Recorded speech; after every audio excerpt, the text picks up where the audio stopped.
You've reached the Hot Wax Hotline.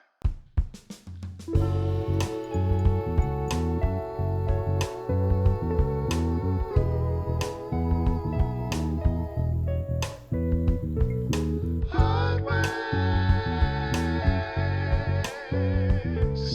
Hotline. Hot Wax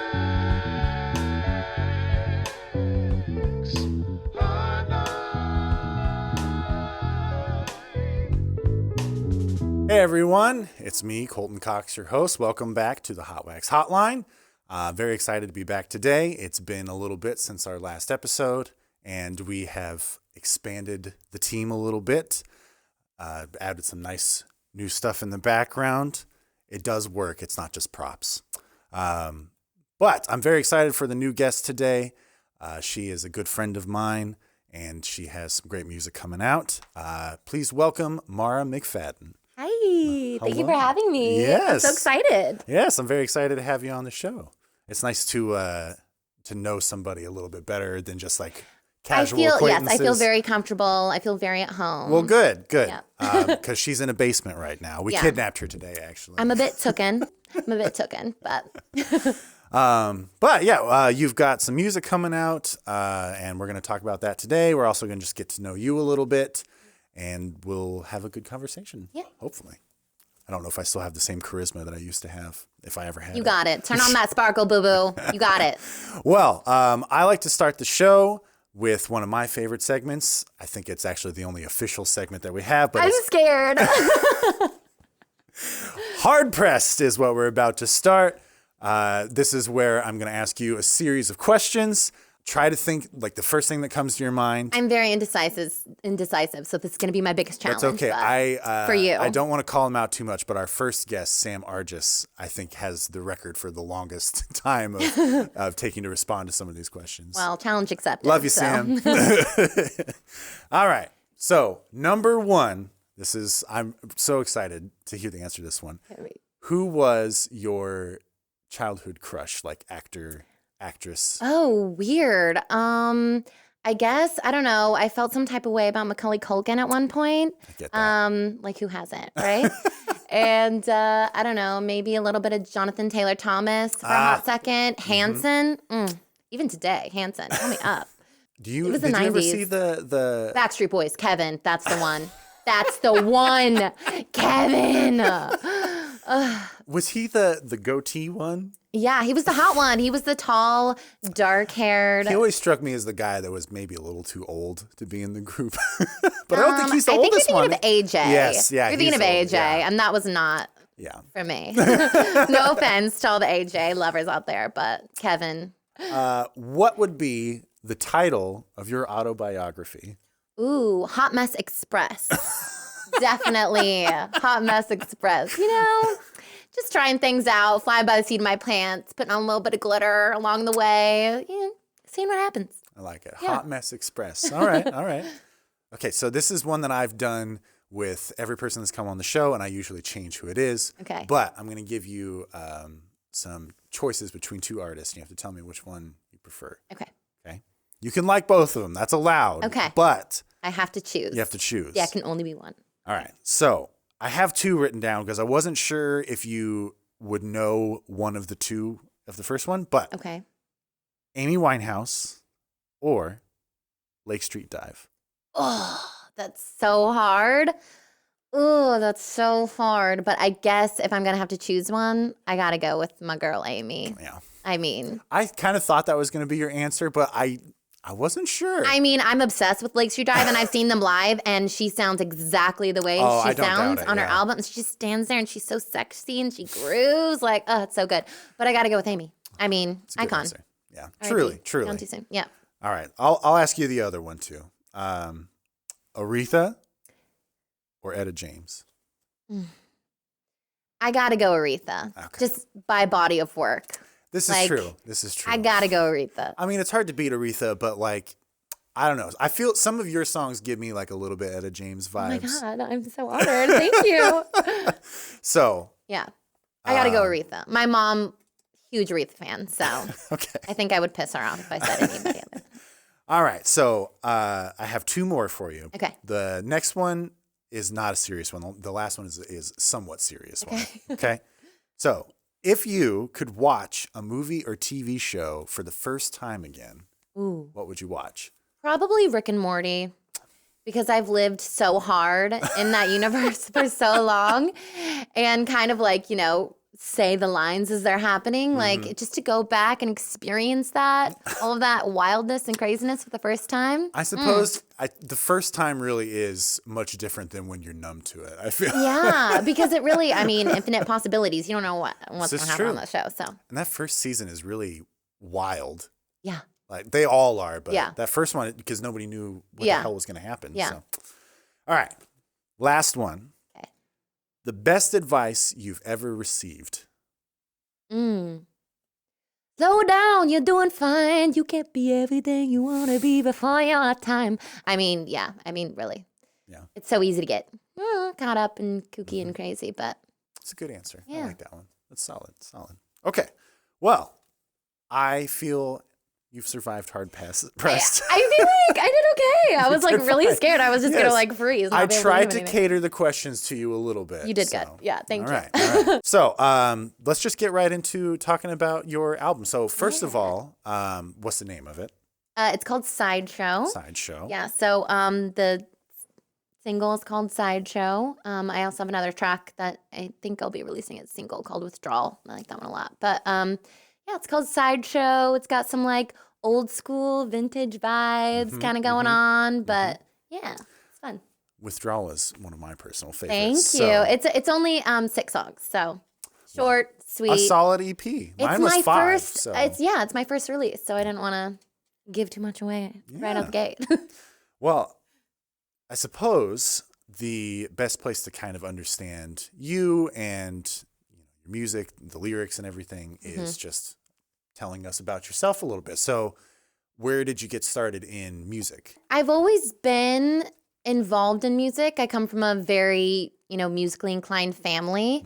We grew up like singing our family songs that we sang. Like my personal favorite is like Mountain Dew. Have you ever heard that? My Uncle Morty, sawed off and short. It's like so good. I don't know that one. Stay with me after the show. I'll teach you a little thing or two about Mountain Dew. No, but yeah. So I just grew up. We're always singing. I didn't start playing an instrument until the pandemic. I started playing ukulele, but my voice has always been my instrument, and I've been writing poetry and songs for at least since high school, but as far back as I can remember. I just like narrate my life and sing song, like Sure, you know how it goes.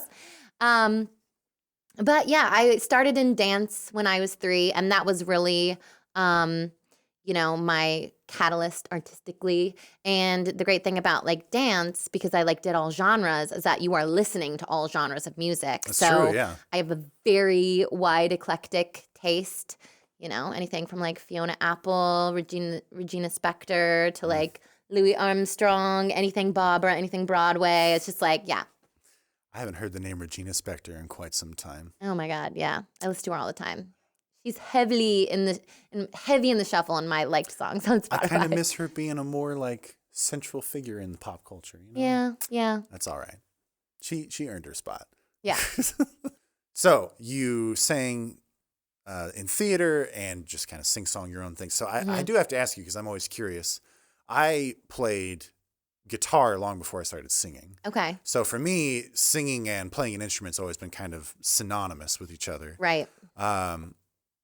Writing songs for you, I'm sure you can hear In my stuff head, in your I hear head. it. Yeah. It's So just, how do you handle, obviously you're learning how to write songs on like your ukulele and stuff. yeah. But before that, how did you handle writing stuff it's out? all up here in my head. But fortunately, I have some really great friends, aka Kristen Paladin. You're gonna see her a little bit later when we do our songs.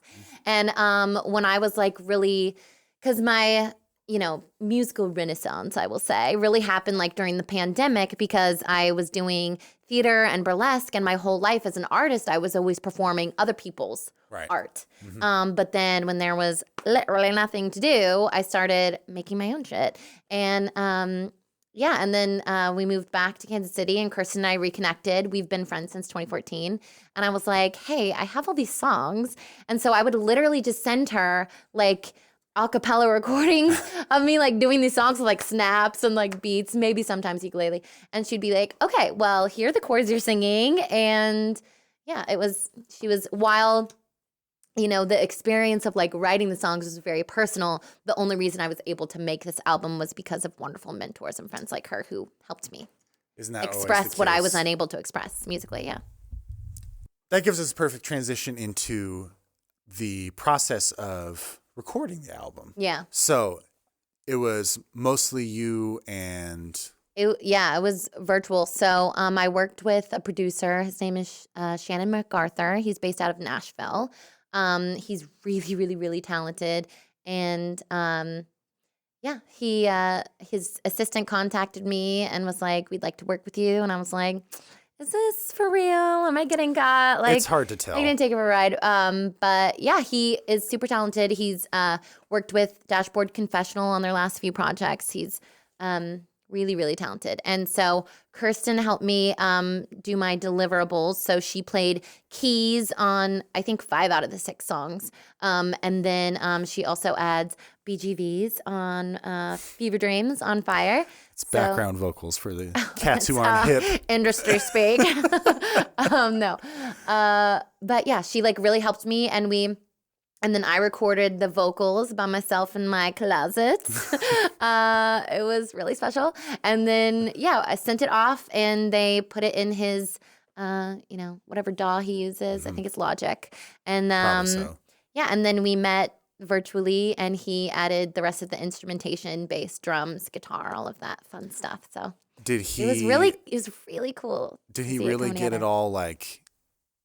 all the extra parts, did he do that all pretty much in one go? Like, did he have to edit things a few times? Or? We were doing, like, we would map out, like, a song a day. Okay. And then, so we would, like, add the instrumentation in a day. And then we would have later sessions where we would go back and, like, fix the levels and, like, things like that. But, yeah, it was really pedal to the metal. I'm just always curious with some of the more established producers, how quickly they're able to like lock into the vibe of an artist. Yeah, he had it down to a science, and like we had discussions beforehand of the sounds I was interested in. I was really adamant about kind of wanting to have that throwback vintage feel. Sure. Laying underneath the album, so we're able to capture that. Yeah, and he was I would agree. So collaborative. Like in one of the songs, Lay All Your Lovin' on Me, I was like, we really need just like an unzipping of a zipper. And so he like got out a full on like, pair of pants. I was like, wow. I feel like I heard in a few songs, there's one, is there like a drink being? There is, yeah. So I was like, we need some like ice and glass clinks. And he did. He indulged all of my wacky, since I know nothing about the recording process. I'm sure it was my first much experience. Wackier requests, I imagine. Yeah, he was very collaborative and very sweet and talented. Well, did you enjoy the whole process of making it? Yeah, I feel like I learned like so much. It made me kind of want to like try my own hand at producing. Like yeah. I definitely feel after you are in a studio of someone who knows what they're doing. You always have like some idea of how it works when you do it by yourself, but when you see somebody who has a whole process to it, it really, like everybody's got their own way of doing it, and they do it pretty well usually. And he does all of his music by ear too. He doesn't like read music. He's like, don't send me any notes or anything. And so he just does everything by ear. So it was it's fascinating. It gave me hope actually. Well, you mentioned some of the inspirations behind the album. So what, did you have specific artists or a specific like era that you were kind of reaching from? Yeah, I love 50s, 60s, 70s, everything in there. Amy Winehouse has been a huge influence on me. Duffy, I love Duffy. I mean, Lake Street Dive, like you said. Right. Yeah. Any Nathaniel Rateliff, I love his throwback Americana sound. So... yeah, anybody with like that vintage vibe, So do you play ukulele at all on? I I don't play ukulele on the album, but ukulele is featured on the album. I sent in ukulele, but they didn't actually ended up going with it. They like re-recorded it, which is totally fine. And the album was probably better for it. But yeah, ukulele is featured in Lay All Your Lovin' On Me. You play it yourself, I would imagine, live. Yes, yeah. Any plans for a release show? Yes. We have a really fun show coming up May 21st at The Ship. It's in the West Bottoms. I have to sing Kirsten Paladin's praises again because the show would not be happening without her. She is an amazing artist. You need to go follow her stuff on Spotify if you're not already because her stuff is so good. But yeah, she put together this amazing band of talented artists. She calls them the Ringers. So she's going to do a set and do all original music with Kirsten Paladin and the Ringers. And then I'm going to come on and do my original music from the EP. And then we're going to take a break and then come back and do a set together. And we have some really, really fun covers that we're going to do. So it's That'd going to be a great good show. time. It's going to be exciting. I might strip a little. Who knows? Go back to my burlesque days. Show up. You'll have to find out. Go ahead and plug her Instagram again for us just so that we make sure we get her. Yes. K Paladin, I believe, is her Instagram handle. Is that right? Yeah. Okay. At K Paladin. Our in-studio audience. K-P-A-U-L-D-A-N. Yeah.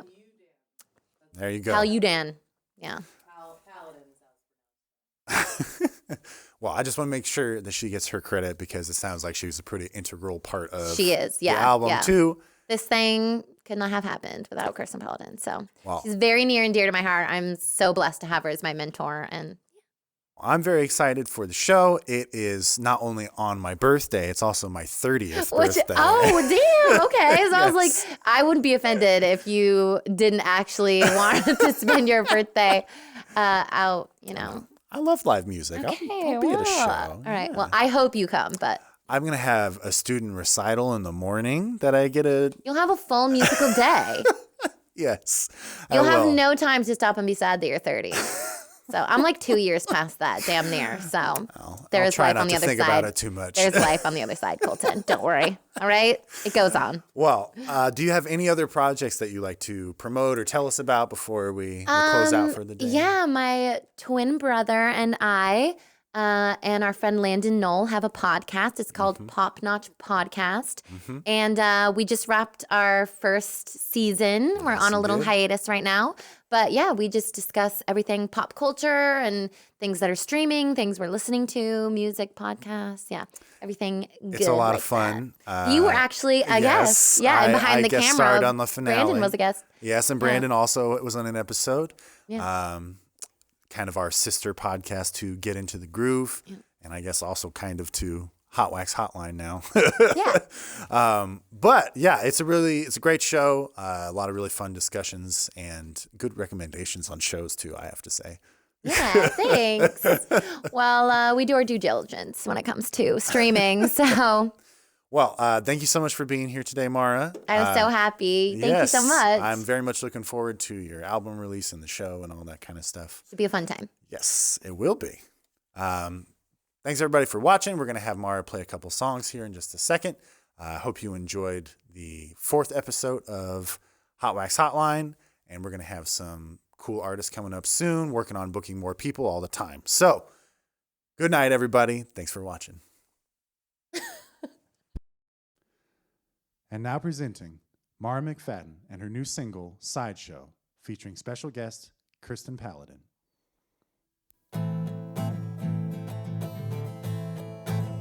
It was a sideshow, a fucking sideshow, a side of the road, sideshow,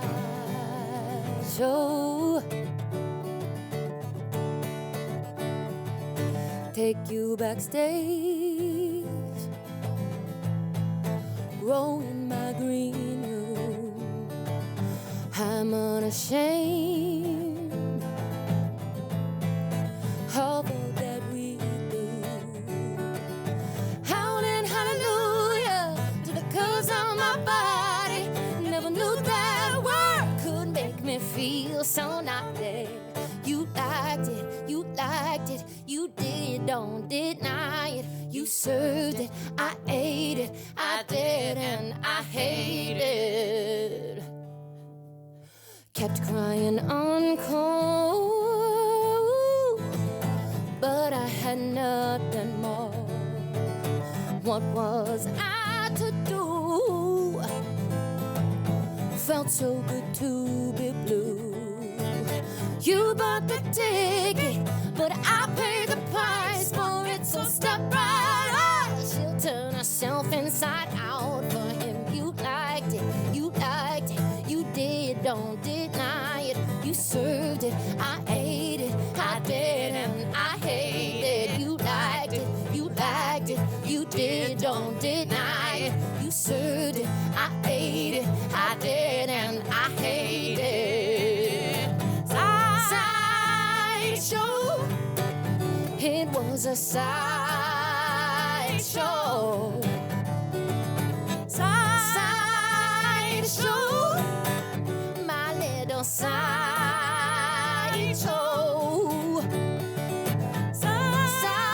Sideshow, it was a sideshow. You liked it, you liked it, you did, don't deny it. You served it, I ate it,